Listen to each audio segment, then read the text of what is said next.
Quarto domingo coloca-nos com esse tema: o Cristo, o bom pastor.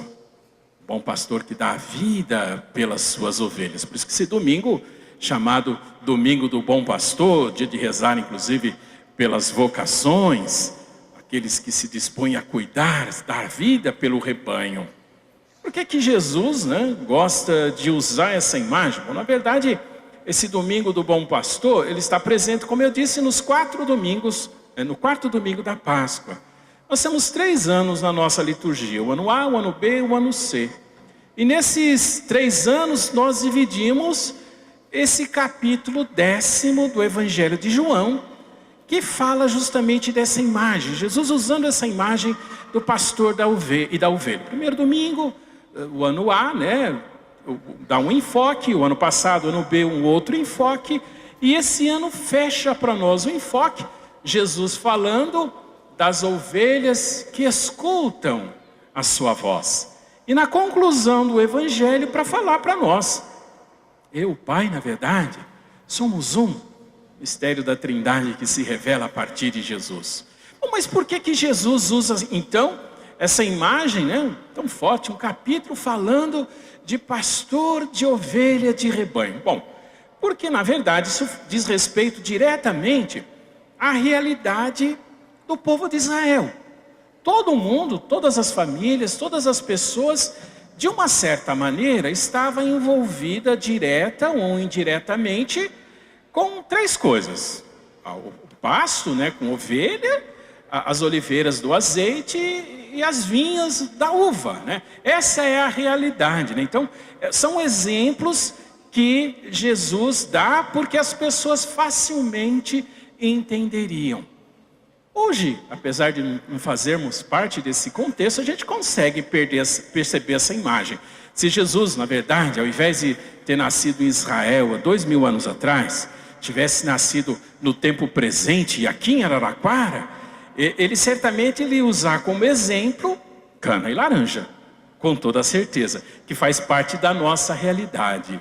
E se ele estivesse falando para nós, no dia de hoje, com toda certeza, ao invés de usar esse exemplo, que é o bom pastor, ele falaria assim: eu sou uma boa mãe. Os meus filhos escutam a minha voz e eu dou a vida pelos meus filhos. Vamos refletir justamente nessa liturgia, por que o padre está fazendo essa comparação e por que justamente Jesus certamente usaria esse exemplo. O que ele está querendo dizer ao falar? Bom, pro povo de Israel, como o padre já disse, todos conheciam a questão das ovelhas e a necessidade de cuidar das ovelhas. E como deveriam as ovelhas serem cuidadas? Pensemos um pouquinho na ótica da ovelha. Pensar, você uma ovelhinha. O que representa a figura do pastor? Bom, qual que era a rotina? De manhãzinha, o pastor ia até o redil, que é onde as ovelhas estavam, pegava as suas ovelhas e conduzia essas ovelhas para o campo. Para quê? Para poderem se alimentar, onde tivessem pastagens. Numa determinada hora, ele conduzia o rebanho para onde tivesse água, um lago, por exemplo. Na hora mais quente do dia, conduziria o rebanho para a sombra. E ao final do dia, trazia de volta o rebanho para passar a noite num redil. E principalmente ao longo de todo o dia, não deixava que nenhum animal predador pudesse atacar o rebanho. Ele estava ali com um cajado, justamente essa era a função, para defender o rebanho de possíveis ataques de predador. Então, voltando à pergunta inicial, para a ovelha, o que é a figura do pastor? Aquele que dá segurança, a referência de proteção. Olha, eu posso segui-lo porque com ele eu estarei protegida. É essa a ideia. É essa imagem que Jesus quer passar para nós. É por isso que no Evangelho de hoje, ele fala justamente isso, na mensagem específica desse ano C. As minhas ovelhas escutam a minha voz. Eu as conheço e elas me seguem. É muito interessante falar de seguimento, porque só para a gente lembrar o Evangelho de domingo passado, só recordando aquele Evangelho em que os discípulos estão à beira do mar de Tiberíades, eles vão pescar, não pescam nada. O próprio Jesus ressuscitado aparece, pede lá um peixe, eles não têm, ele manda jogar a rede à direita, eles jogam, pegam uma grande quantidade, Jesus está esperando com o pão. Nós já refletimos sobre isso. Pede para eles o fruto do trabalho, ou seja, os peixes, a sua oferta. Jesus se dá para nós na Eucaristia. Bom, depois ele tem aquele diálogo com Pedro: tu me amas? Aí o padre até fazia essa pergunta para cada um de vocês, para cada um de nós: você ama Jesus? Verdadeiramente Jesus é a prioridade da sua vida? E depois desse diálogo, Jesus convida, aí eu dizia, convida a cada um de nós para segui-lo. A palavra que fechou o Evangelho da semana passada foi justamente essa: segue-me. Aí hoje Jesus está falando de seguimento. Ele está falando das ovelhas. E é interessante que ele diz assim: olha, as ovelhas escutam a minha voz.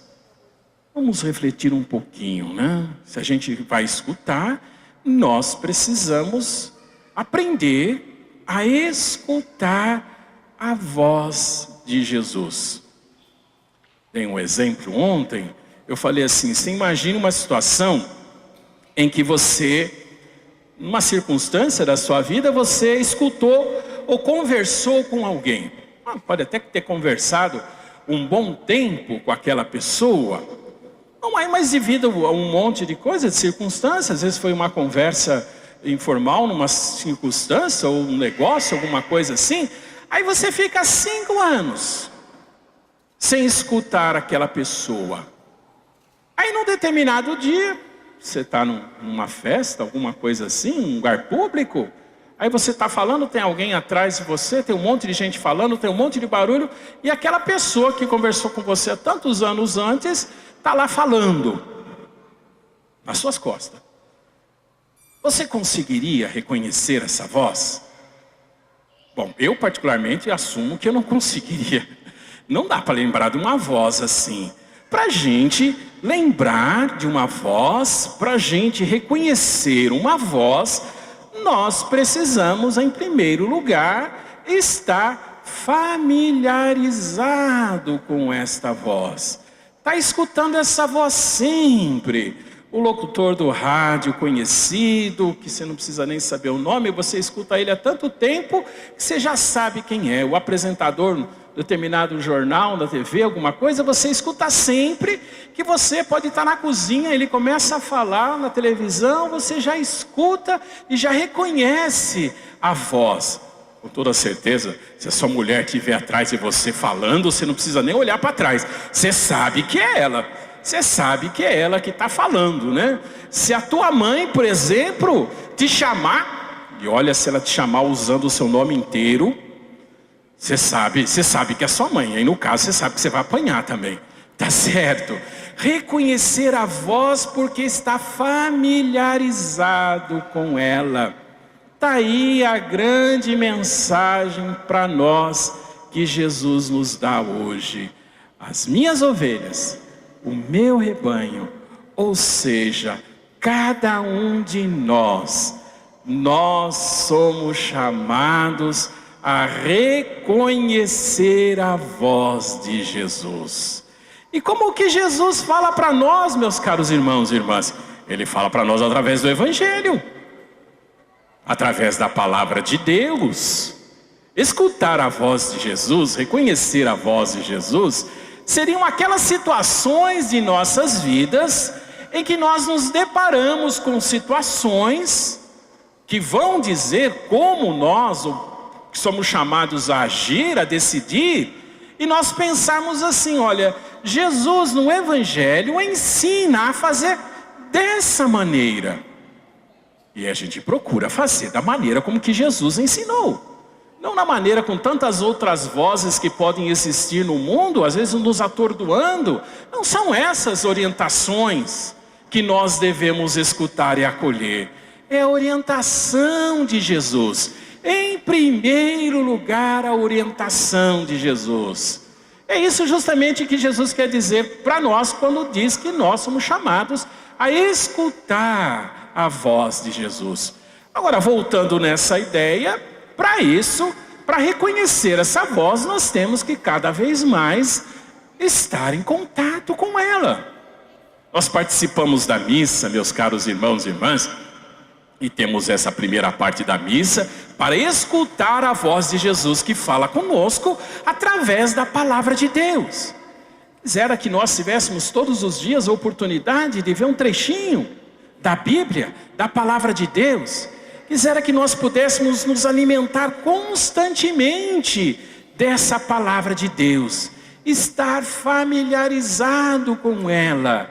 Aí alguém te dá uma motivação para você fazer alguma coisa, ou uma situação acaba te tentando a tomar algum tipo de postura, ou você precisa tomar uma decisão e você consegue perceber claramente: nossa, mas isso não diz respeito, isso não está em comunhão com aquilo que Jesus ensina. Opa, eu vou escutar a voz de Jesus, estar familiarizado com esta voz, para que nós possamos cada dia de nossas vidas aumentar nessa dimensão de estar sendo conduzido por Jesus. O que isso nos dá? Eu volto o exemplo da ovelhinha. Dar a segurança para as nossas vidas. A segurança de decidir corretamente. A segurança, meus caros irmãos e irmãs, de viver os valores do reino no momento presente de nossa vida, de nossa história. Completando as mensagens, né? A primeira leitura faz aí para nós a figura de Paulo e Barnabé, passando aí uma situação de grande dificuldade. Eles vão anunciar a palavra, as pessoas acolhem as palavras, os judeus em Antioquia acabam criando uma grande dificuldade. Eles não desistem, eles falam assim: bom, vocês não querem nos ouvir, nós vamos falar aos pagãos. E aí uma grande multidão feliz acolhe a palavra que Paulo e Barnabé anunciam. Bom, aí vem mais dificuldades ainda, perseguição por conta dos judeus. E é muito interessante aí a postura deles. Eles se veem impossibilitados de anunciar, de continuar evangelizando, de continuarem anunciando Jesus, de continuarem sendo pessoas boas.